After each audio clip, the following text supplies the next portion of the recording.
Всем привет! Сегодня готовим быстрый заливной пирог с картошкой на кефире. Это хороший вариант выпечки для случаев, когда гости почти на пороге и времени на готовку нет. Пирог получается на тонком пышном тесте с большим количеством начинки. С одной стороны он достаточно сытный, а с другой легкий в приготовлении. Всего полчаса и у вас на столе вкусная горячая выпечка. Обжаривать, варить или тушить мы ничего не будем. Все гораздо проще, чем кажется. Смотрите видео до конца, чтобы ничего не упустить. Полный список всех продуктов вы, как всегда, найдете в описании под этим видео. Сначала приготовим заливное тесто. 2 яйца разбейте в глубокую миску. Рада приветствовать вас на моем канале. Добавьте немного соли и взбейте.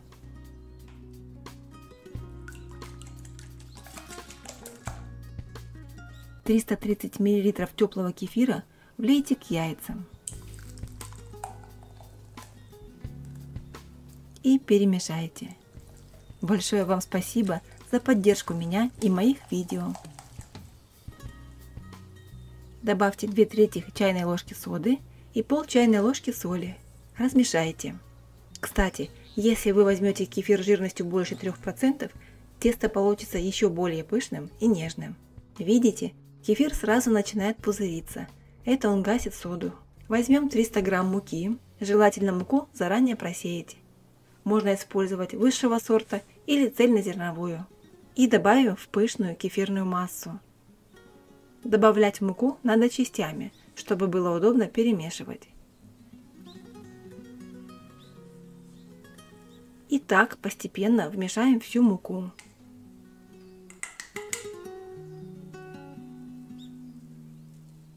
Все перемешиваем до полной однородности, чтобы не осталось ни одного комочка. Должно получиться полувязкое текучее тесто. Теперь подготовим начинку. Нам понадобится 800 грамм картофеля. Картофель должен быть хорошо разваривающийся. Порежьте картофель на очень тонкие ломтики. Размер и сорт картофеля не принципиален. Выбирайте, какой любите. Такое количество картофеля удобнее всего измельчить при помощи кухонного комбайна. Порезанный картофель переложите в глубокую емкость. Добавьте чайную ложку соли. Для сочности добавьте 3 столовых ложки майонеза, сметаны, сливок или размягченного масла. 2 зубчика чеснока измельчите любым удобным способом.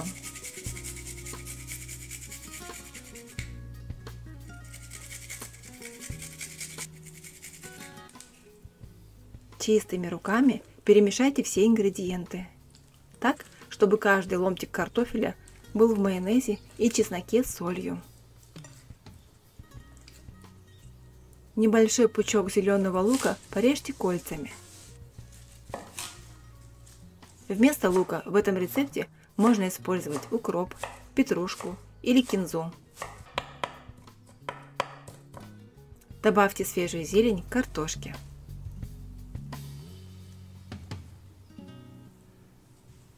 Хорошенько все перемешайте.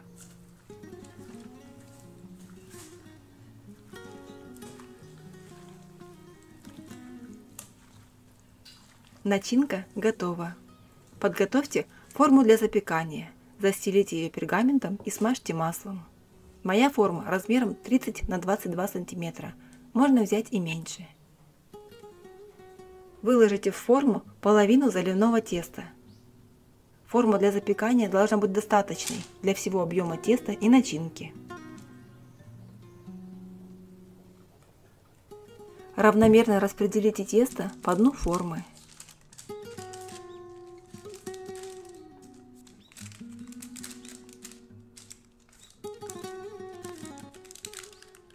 Сверху разложите кружочки картофеля с майонезом и зеленым луком. Если выкладывать картофель внахлёст, то при разрезании готового пирога картофель не будет выпадать.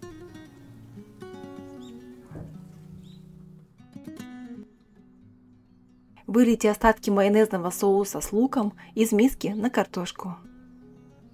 Залейте начинку оставшимся тестом. Учитывайте, что пирог может подняться во время выпекания, а так как тесто еще не схватится как следует, то из слишком маленькой формы может вытечь. Равномерно распределите тесто по всей поверхности картофеля.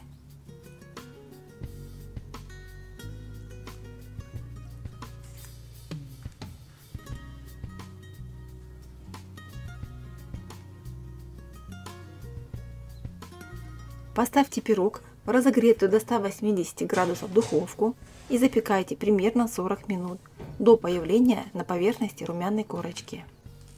Готовый пирог достаем из духовки, накрываем полотенцем и даем ему отдохнуть минут 5-10. А пока можно заварить чай в предвкушении уютного и вкусного чаепития. Кто, как не мы, может порадовать себя и близких вкусным пирогом с чаем в теплой, дружелюбной атмосфере. Пирог слегка остыл.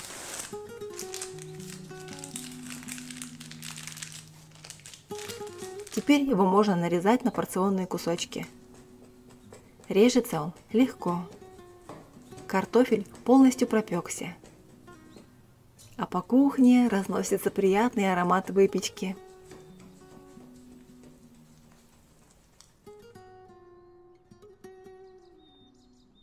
Посмотрите, какой он нежный и воздушный в разрезе. Тонкое тесто и много начинки.